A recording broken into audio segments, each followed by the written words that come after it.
Mr. Deputy Chairman, I have to thank honorable members for the kind words that they have said about the government in the course of the discussion this afternoon. This is an occasion of more than ordinary significance. The political history of India had many vicissitudes, and this particular day will be remembered as placing another milestone in our progress towards an ideal state. There have naturally been many storms, and we have had to pass through considerable stress and strain. Yet it is a great pleasure to me to tender my felicitations to the honorable members of the House. During the last 10.5 months, the country had been resounding with the echoes of the States Reorganization Commission, the proposals made by it, the various claims put forward by individual groups and government, and the comments and criticisms made by innumerable persons from the press, from the public platforms, from the floor of the legislatures, and ultimately from the floor of the two houses of parliament itself.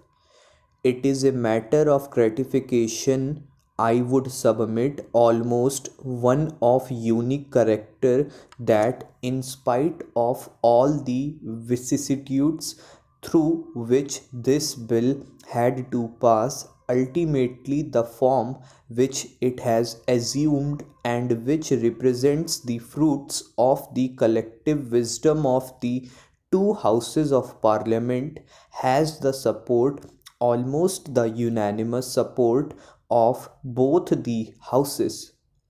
I would like honorable members just to place before themselves the picture of the new map of India.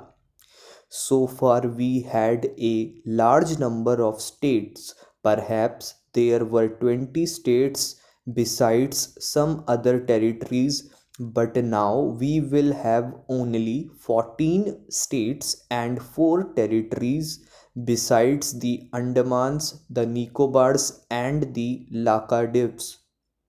The citizens of this country will be living in the states, and only less than 2% or just near about 1% will be living in the centrally administered areas.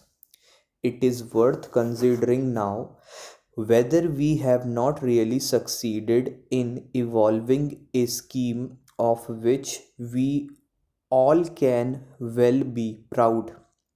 If honorable members will consider the case of each individual state, they will find that almost unanimity had been reached, except in the case of Ahmedabad in Gujarat.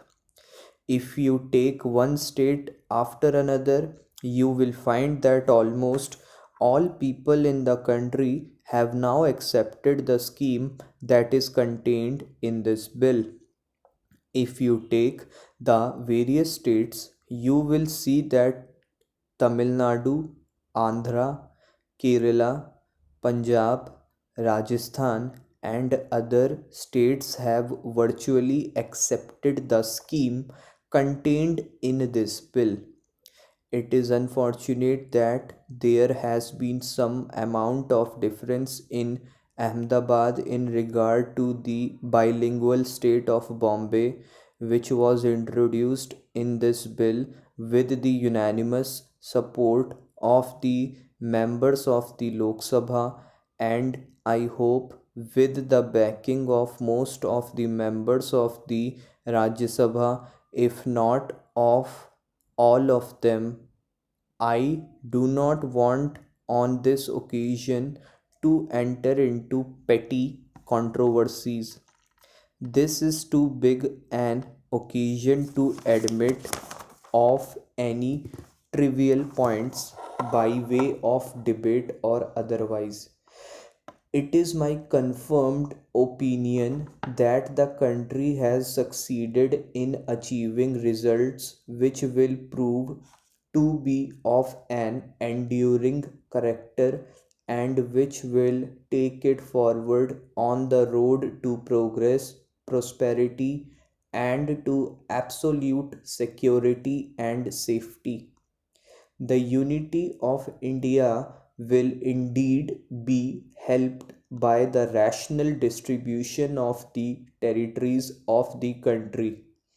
There has been a long standing hankering on the part of large multitudes that their areas should be reorganized. It was but proper that the government should have appointed a States Reorganization Commission to deal with that matter.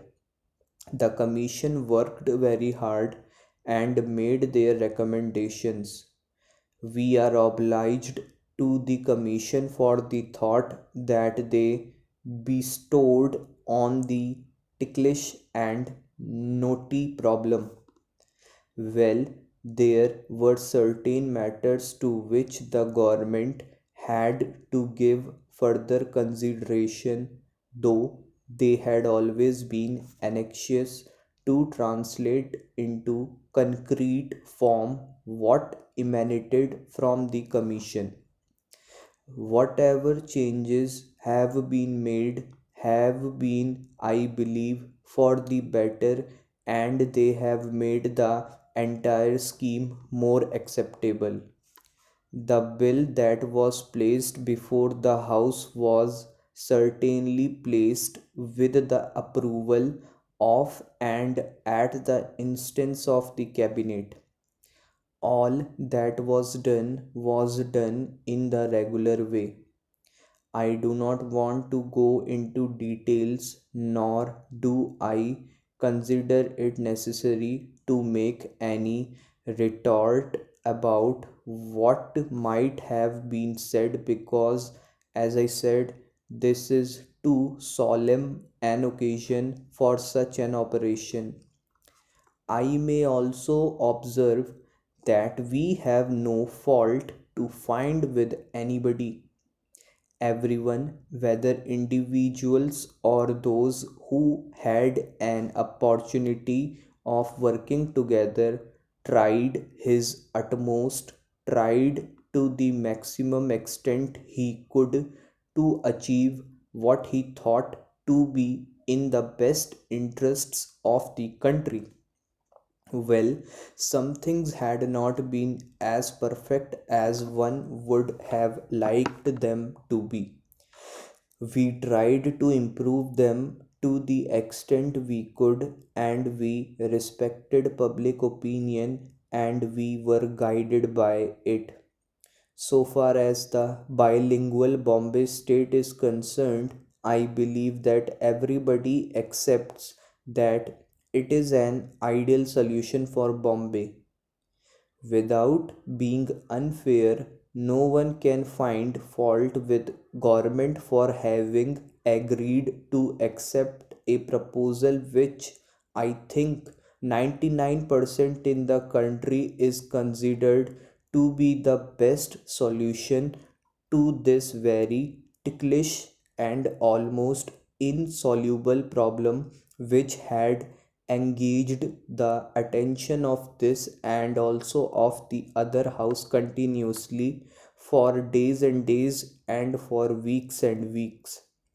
I am glad that today the scheme that we have has the backing, the goodwill, the blessing, and the support of the entire people in the country.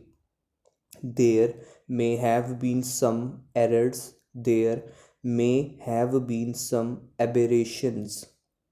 Well, that is unavoidable in human affairs, but after all, man learns by mistakes, and wisdom is ultimately the result of the lessons learnt from a series of mistakes that are committed.